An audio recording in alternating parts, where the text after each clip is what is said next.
Sur la première, 7h37, c'était le 12 décembre dernier. Tous les participants à la conférence de Paris sur le climat, cette fameuse COP21, validaient un accord international sur le climat applicable à tous les pays, fixant comme objectif une limitation du réchauffement mondial entre plus 1,5 et plus 2 degrés Celsius d'ici 2100. Et moins de 5 mois plus tard, cet accord a déjà été signé par 175 pays. C'était il y a 2 semaines, à New York, au siège des Nations Unies. Est-ce à dire pour autant que les envolées lyriques du mois de décembre vont véritablement être suivies d'effets, que face à l'urgence climatique, les États vont non seulement vouloir, mais aussi pouvoir passer à l'acte? Le plaisir pour en parler de recevoir ce matin le philosophe et professeur à l'Institut de géographie de l'Université de Lausanne, Dominique Bourg. Bonjour. Bonjour. Merci d'être avec nous jusqu'à 8h ici dans nos studios de Lausanne. Vous êtes aussi vice-président de la Fondation Nicolas Hulot pour la nature et pour l'homme. Alors, on vous avait déjà reçu à l'époque, au mois de décembre dernier. Vous vous montriez à l'époque optimiste face à ce qui s'était passé. Cette conférence de Paris qui signait pour vous la naissance d'une communauté internationale face à l'urgence climatique. 5 mois plus tard, ou quasiment, vous êtes toujours aussi positif, Dominique Bourg? C'était une positivité quand même pondérée.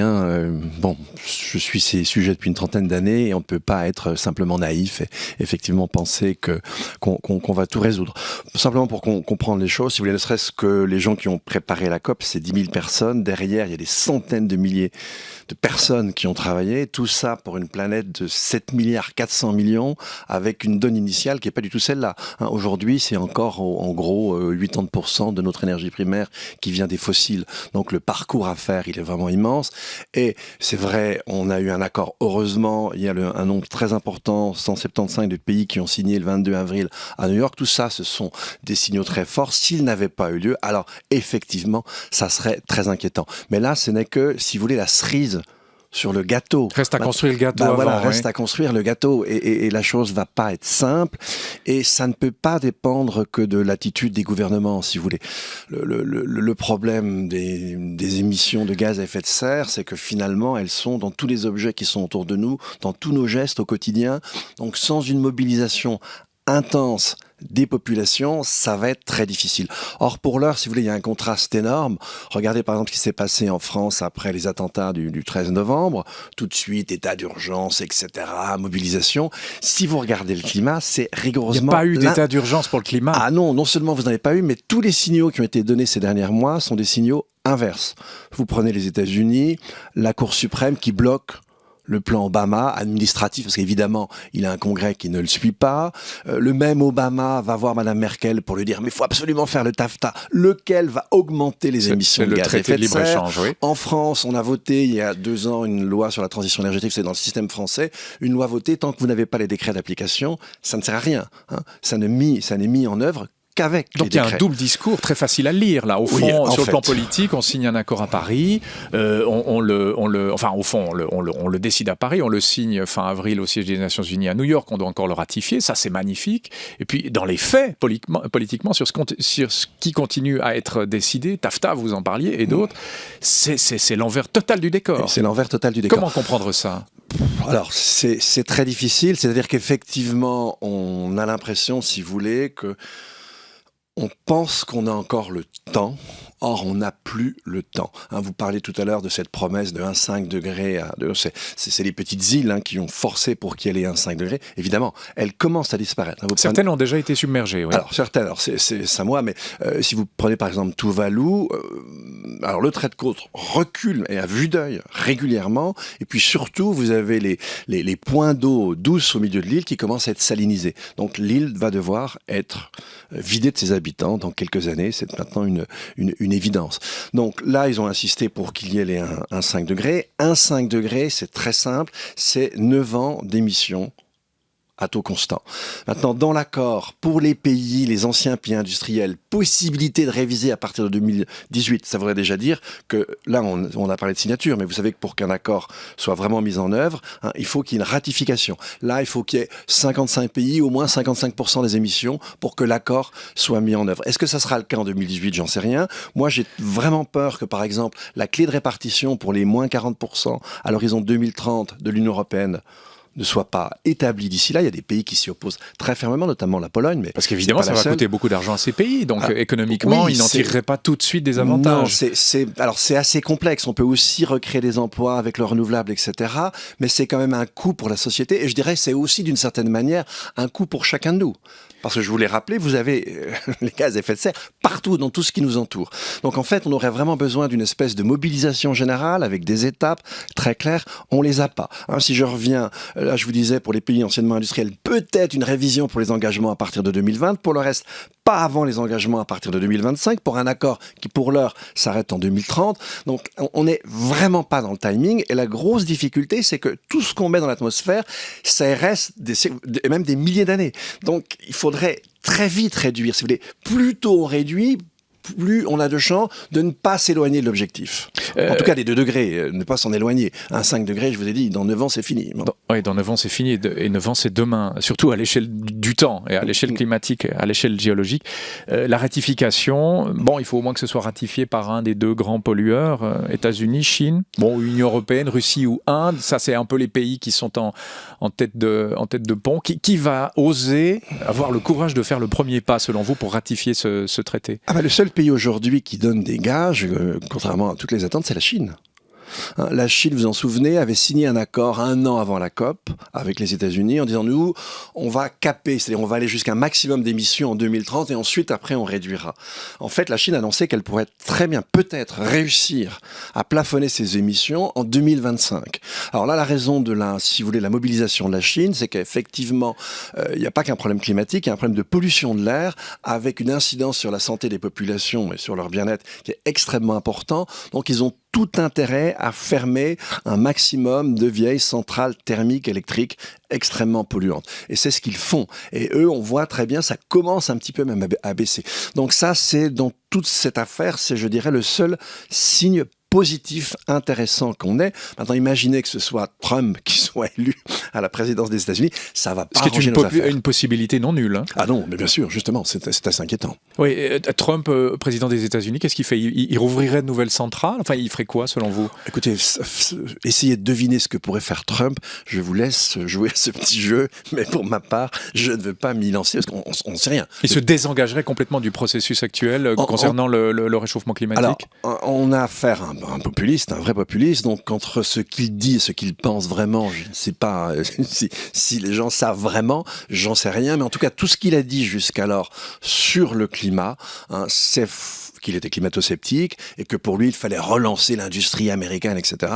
Son électorat, c'est quand même les blancs pauvres, si vous voulez, les blancs déclassés par la mondialisation. C'est parce qu'il a un discours qui leur répond que précisément, il a réussi à monter comme ça dans les sondages. Maintenant, ce qu'il va faire réellement, je n'en sais rien. Puis les États-Unis, vous avez l'État fédéral, mais vous avez aussi les États locaux qui parfois ont des politiques qui ne sont pas inintéressantes. Oui, notamment la Californie. Et depuis très longtemps, depuis la Deuxième Guerre mondiale. En fait. Si je vous dis que la grande majorité de la population se fiche complètement du réchauffement climatique, qu'est-ce que vous me répondez ? Je dirais qu'en partie, c'est pas totalement faux, malheureusement. Alors qu'on se fiche, il y a toujours à peu près 30% de climato-sceptiques. Vous en avez beaucoup. Ça, c'est des gens qui ont réfléchi sur la question et qui ont un avis. Réfléchi, vous êtes gentil. Je suis pas sûr qu'ils aient vraiment réfléchi. Il y a quand même quelques scientifiques qui sont clairement climato-sceptiques. Alors, il n'y a pas de scientifiques du climat qui soient climato-sceptiques. Il y a des scientifiques qui ont des réticences sur certains points. C'est des jeux disciplinaires, etc. Franchement, quand elles sont solides, ils peuvent les publier et puis en général, c'est pas le cas. Donc, voilà. Pour moi, c'est nul et non avenu. Il n'y a pas à tenir compte de ça. En revanche, effectivement, il y a une partie de la population qui reste climato-sceptique. Et puis, le reste des gens qui se disent, il y a vraiment un problème. C'est tant qu'on leur donne pas des signaux forts, tant que le système continue à les inciter à polluer, si vous voulez, même si j'aime pas tellement ce terme-là, et bien, ils n'ont aucune raison de ne pas le faire. Il y a qu'une petite frange de la population, la frange activiste, comme on dit, ça m'agace d'ailleurs ce terme-là, qui ont vraiment compris les choses, puis qui essayent de se bouger. Mais c'est une infime minorité, malheureusement. Mais vous l'avez aussi dit, le salut viendra pas forcément des politiques, il va devoir venir d'en bas. On sent pas beaucoup la société civile frémir autour de cette question du réchauffement climatique et de l'urgence climatique. Alors il y a la Fondation Nicolas Hulot, il y a des initiatives comme celle dont vous faites partie, mais enfin la société civile avec un grand S, elle est pas vraiment présente dans ce débat. Non, il y a des partie de la société civile, en revanche, qui sont extrêmement dynamiques. Et sur tous les plans, ça va, si vous voulez, de l'industriel au berger, mais vous aurez des acteurs qui sont extrêmement actifs et qui font vraiment des choses. Alors, on essaie parfois de les valoriser. Dans le film Demain, c'est ce qu'on valorise, et ça marche, c'est plus d'1 million d'audience, c'est quand même pas mal, mais effectivement, ça reste minoritaire. On va voir ce film, on est très content quand on en ressort, on passe un bon dimanche, et puis le lundi matin, on a déjà oublié, au fond. Ben oui, et pourquoi la courroie d'entraînement ne me fonctionne pas entre le fait de démontrer que nous sommes face à cette urgence et le fait de modifier notre comportement? Qu'est-ce qu'il faudrait pour qu'enfin on modifie notre comportement? Je dirais que si vous voulez, il y a un écart entre, vous vous souvenez de Laurent Fabius, lui disant mais c'est terrible, le changement climatique, on va tous mourir, enfin j'exagère. Bon, il y a un discours de ce type-là, et les mêmes ne prennent aucune décision concrète. Quand on est confronté à un réel danger, je vous le rappelais justement pour la question du terrorisme, on prend des mesures, on montre à la population qu'il faut aller dans un certain sens. Parce que politiquement, ce sont des mesures très, très visibles, qui rapportent peut-être des voix profitables. aussi. Profitables. C'est précisément ce qui ne se passe pas dans le climat. Mais moi, j'arrive pas à comprendre pourquoi. Et pourquoi? Parce que je pense qu'on a vraiment l'illusion de croire que nous avons le temps. Or, nous ne l'avons pas. C'est ce que nous dit justement le GIEC. Le GIEC, c'est simplement des scientifiques. Il fait l'état des connaissances tous les 5 ans, grosso modo. Mais en tout cas, ce que dit la communauté des scientifiques du climat à l'échelle mondiale, c'est que nous n'avons pas le temps. Or, les politiques, au fond, on ne gagne toujours pas une élection sur le climat. Et c'est ça qui fait la différence. Oui, je crois que c'est assez clair. C'est bien le problème, si vous voulez. C'est qu'on ne gagne pas une élection sur le climat. Non seulement on ne gagne pas une élection sur le climat, mais quand on fait des manifestations pour le climat, moi je me souviens de celle qui avait eu lieu à Lausanne avant, on était 100 ou 200. Sur une communauté urbaine de 250 000 personnes, ça fait pas beaucoup. Vous avez vu passer cette proposition d'introduction de tickets de rationnement écologique, Dominique Bourg, du type 200 grammes de viande ou de poisson hebdomadaire, pour ne parler que d'un volet parmi de très nombreux autres. Ça, c'était dans le journal de 7 heures tout à l'heure. Alors ça, évidemment, c'est la contrainte maximale. Ça rappelle un peu la privation des temps de guerre. Qu'est-ce que vous pensez de ce type de mesure-là ?